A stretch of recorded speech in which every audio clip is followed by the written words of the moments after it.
Welcome to today's installment of my story. I was led to a specific moment in my history that was quite some time ago, but here it goes. I'll do what I can to really respect everyone but also give you the essence of the story. So I grew up in a small town, and we didn't have a very big class, and I was in, the first couple years of elementary, and the kids, they were noticing that one of the students, he wasn't of the same faith as the majority of the students. So he had to be, treated a little different by the adults, and as kids, you tend to see that people that are different end up getting targeted, if you will, for bullying. And this was the first time I really recall that happening, really. So we were doing projects, and we were to break up into groups of 2, and I was offered to join a group that already had 2 people, but this one individual, they didn't have anyone. And I could tell from their body language just how unhappy they were leading up to this moment, how painful it was for them, how unhappy they were, how much they didn't understand. And, when you're a child, you're raised in the faith that your parents choose to follow. You don't really have a choice. So, and they're his family, they're his parents, they're his siblings, there's love there. So it was quite the conundrum that was very emotional, but this individual was trying very hard to keep that very private, to not let it show. And that makes sense, because children, they can be very cruel, especially when you show emotion. And I hadn't been bullied going into this scenario. I hadn't been singled out or treated differently, but I could not be aware of what I could see going on within this individual and add to that pain. Because at this point, everyone was looking at me. It would be very obvious how I moved, and the impact would be very intentional. So he stopped making eye contact with me, and he assumed that I would go be with the other people, and that he was bullied, and he was losing some semblance of hope and being able to keep his emotions in check. And my heart really went out to him. So I went over by him, and I sat down, and I asked if it was okay if I would partner with him. Because he really had a choice. He didn't have to say yes. And even at that age, looking back at it, I was giving him power back, because so much of it had been taken from him. And he needed to know that this was what I wanted. I was choosing to do so, and I respected his right to accept me as a classmate working on a project with him or not. To give him that power back, to allow him to save face. And he did, and we worked on things, and I don't really recall a whole lot of backlash or being bullied or anything like that. I do recall a couple of other students in the class over, a short period of time with this particular project we ended up having like 3 or 4 of us working together, and they were the people in the classroom that had been singled out by this group that wanted to bully. And I remember the teacher wanting to make a really big deal out of what I had done, but I didn't, it was more my mom who was like not wanting to make a big deal of it.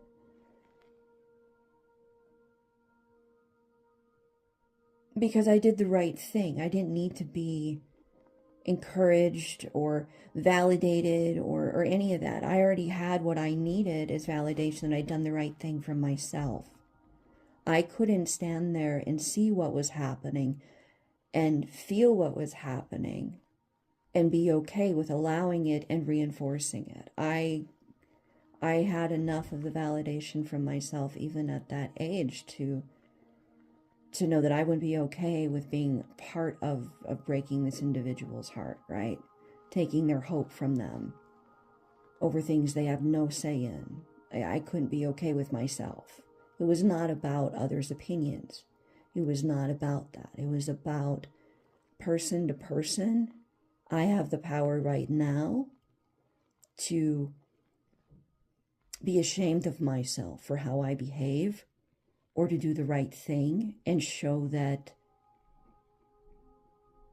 doing the right thing is possible. That people can still and will still do the right thing against the grain of the group. I definitely could have been bullied for that. I definitely could have been singled out. And maybe I did, because it was a long time ago and I don't remember it. And maybe the adults intervened at that point because they respected the decision that I had made and they weren't going to allow me to pay a price for it. I don't know exactly all of why I didn't end up getting horribly bullied for that decision, but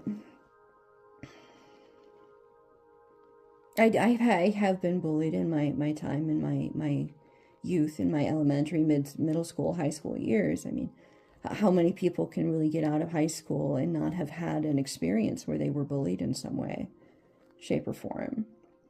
But in that particular instance, that story was needing to be shared today. That story was needing to be made available. Because even when you feel like you're ready to give up hope, there's someone who sees you. There's someone who understands. And there's someone who is not okay with themselves walking away knowing they could have done something. Even if they end up paying a personal price for standing up for the right thing, they'd rather pay that price than have to live with the guilt of knowing they could have done something and didn't.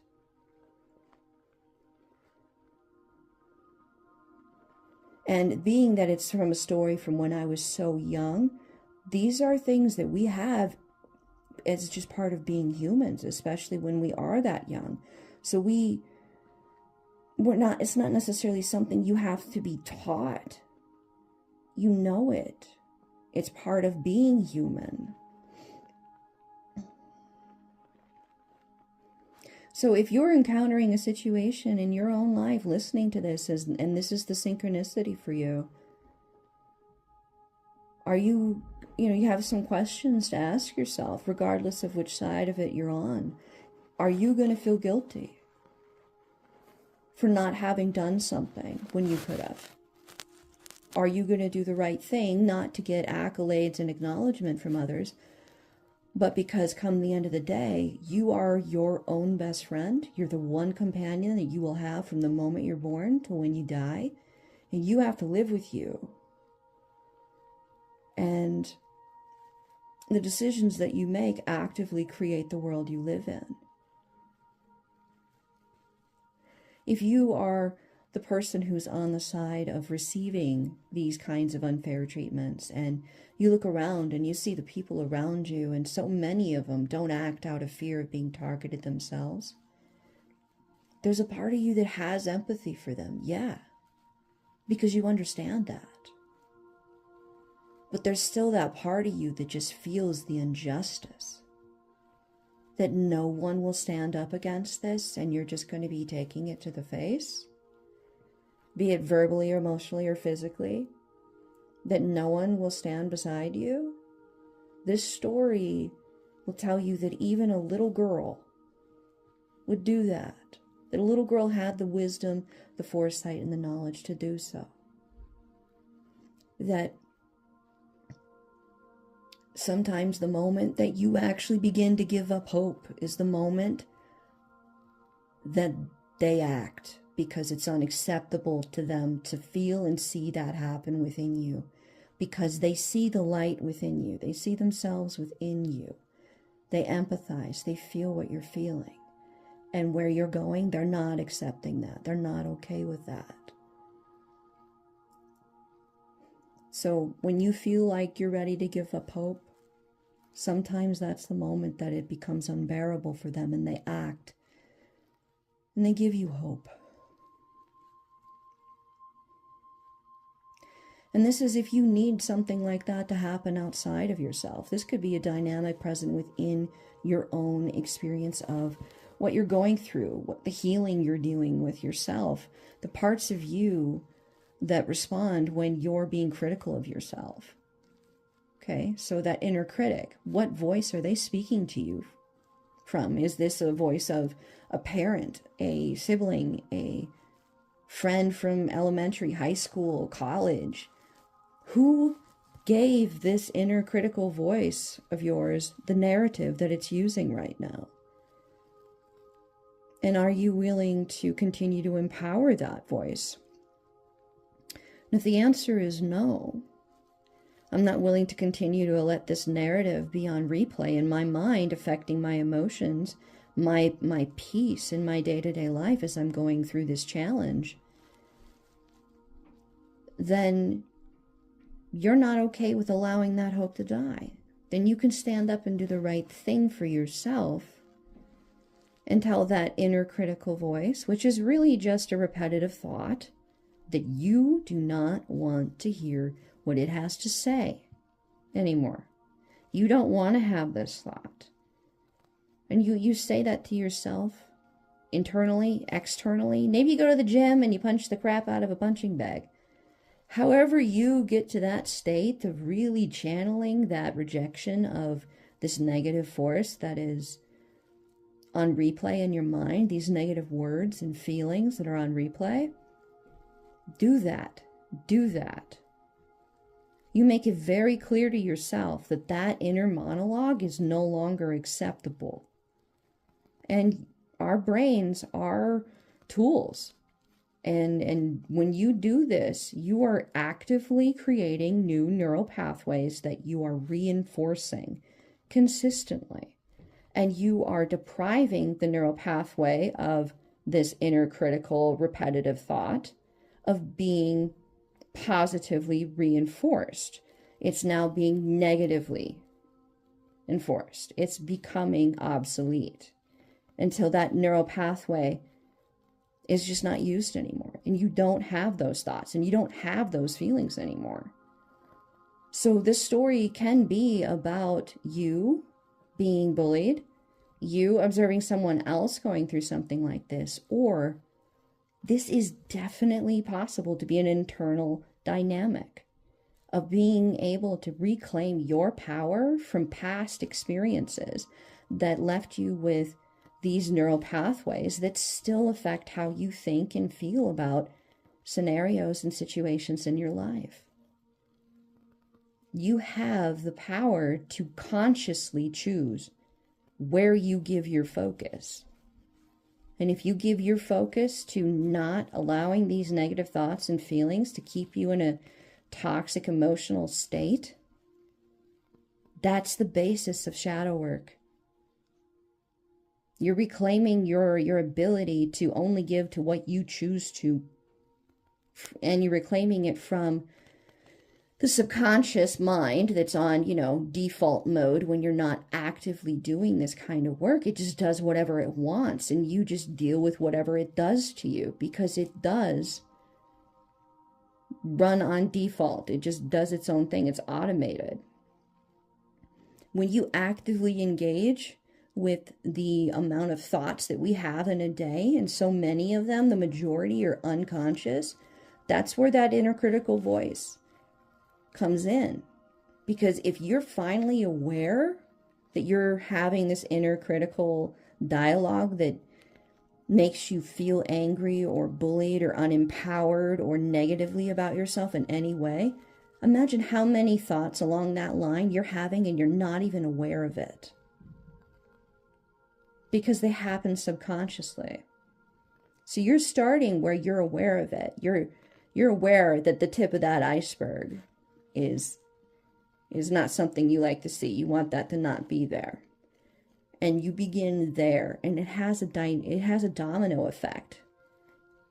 In handling that part that you are aware of, it affects everything associated with it in that negative, interwoven like system of roots. It affects all of it. So everything that makes you feel that way is on notice that it's not going to be reinforced anymore. And your brain and your neural pathways, they listen to that. They react to that. It's not necessarily a spiritual thing. It's a science thing. There's so much research that supports this concept, and it doesn't need to be an out there way of relating to it. It's very basic.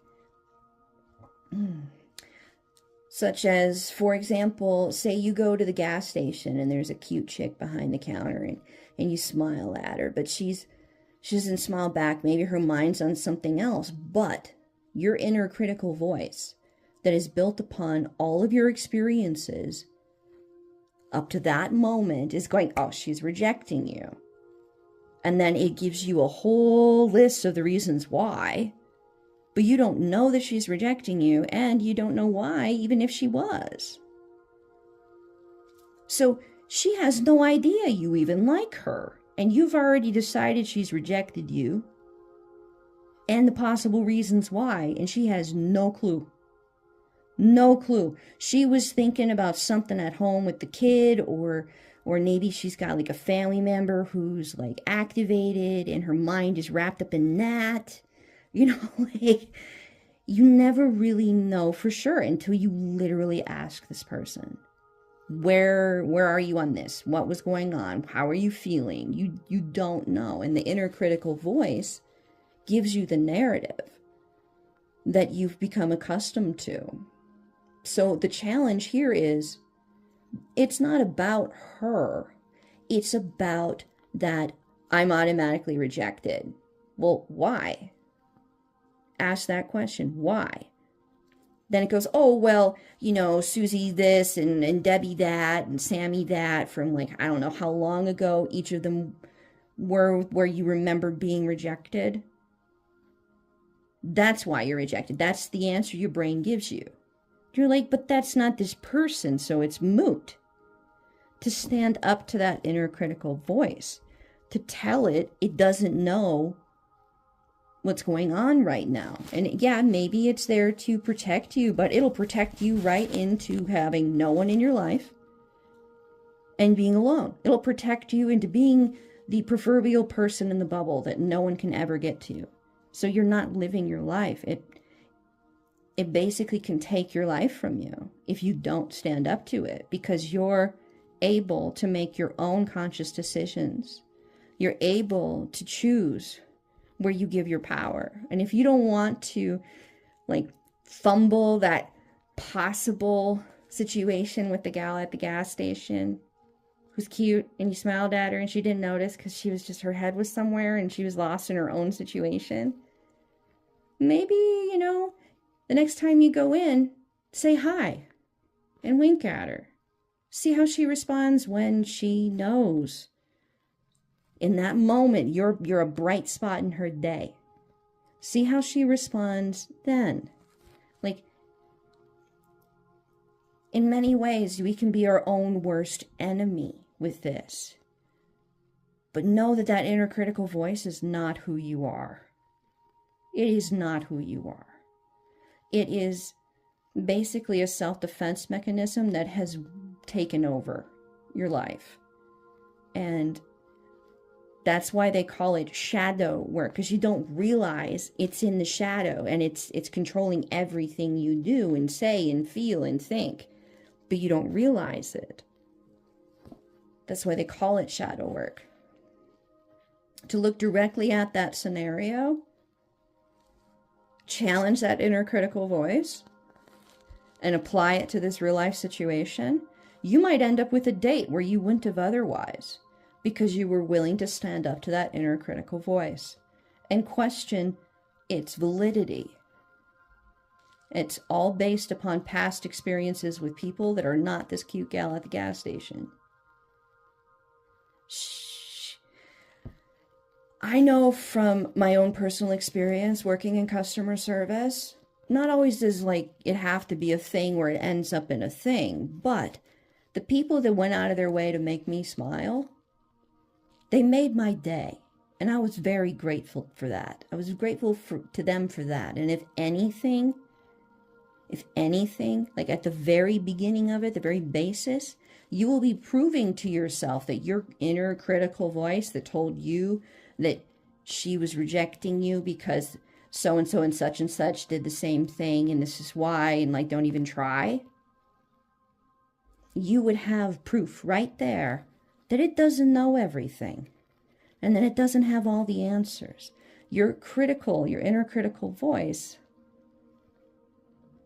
needs to be challenged for you to be able to live a full life instead of one in isolation. And if you're beginning this work, if you're in the middle of doing this work, I hope that today's video helped inspire you to know at the very least that you are not alone in this. A lot of people are going through it. A lot of people are doing the work. And it doesn't need to be this heavy above your head, big words kind of thing. It's very grounded. It can be very grounded in basic human interaction, as well as acknowledgement that it takes a lot of courage, focus, and willpower to take your power back from these things and to live your life consciously choosing where you're going, not having that inner critical voice bounce you around on the waves and you just kind of go wherever the hell it lets you go, which ends up with you living inside a bubble alone. If you listen to it, it would protect you right into isolation. And there's no life happening in isolation. So, in this, acknowledge that you are, in many ways, doing work that many would label as being a spiritual, emotional, personal warrior. You're fighting the fight, and you're recognizing that you are your greatest enemy, which I just watched a video the other day where Bruce Lee acknowledges that his greatest enemy is himself, that he can defeat himself before even beginning the fight. So this is not something that, is just spoken about by people that are, into the spiritual, like singing bowls and Reiki and crystals. And it's not just that. You have actual warriors. His whole life was around this. He honed his whole being to being that ultimate warrior. And he came to the same conclusion. There are many different ways of fighting your inner voices, your inner, the ways that you sabotage yourself. Many would call them demons, but that's not necessarily what they are.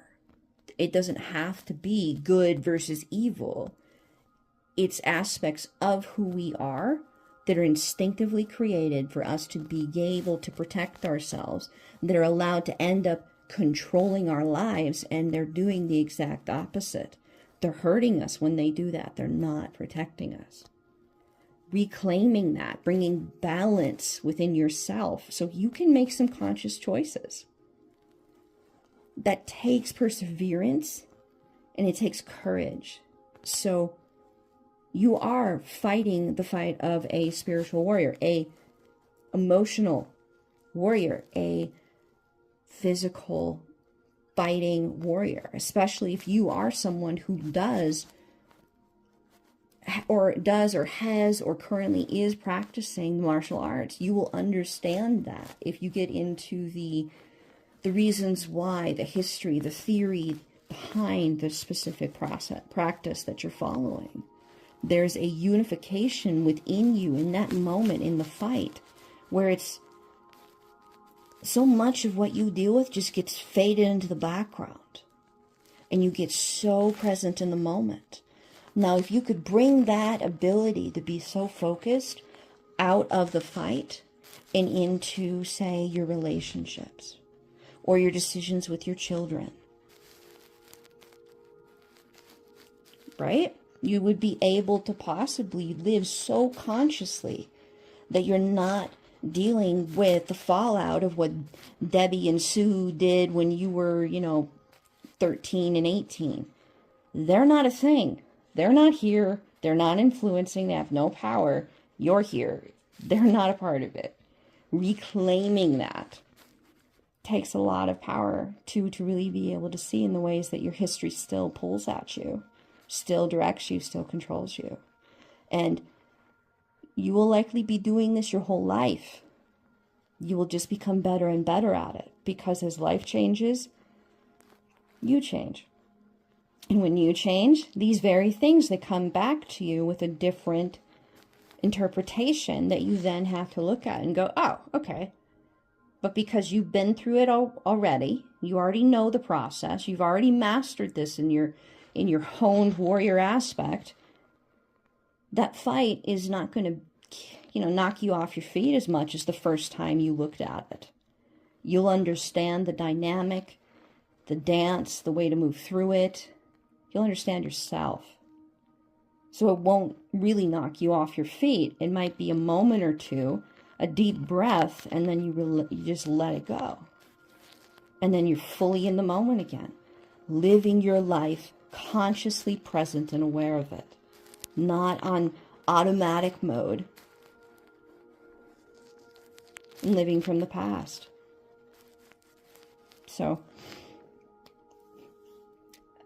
that seems to be where I'm being led to kind of pull it to a close here. So thank you very much for tuning into this channeled message, as well as this teaching and the sharing of personal story, history, real life, and how you can apply it, relate to it, and hopefully integrate it in your own way, in your own life, to help cultivate more space for peace and happiness within yourself and thus around you.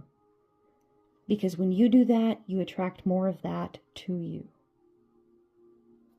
The divine within me honors the divine within you. Namaste.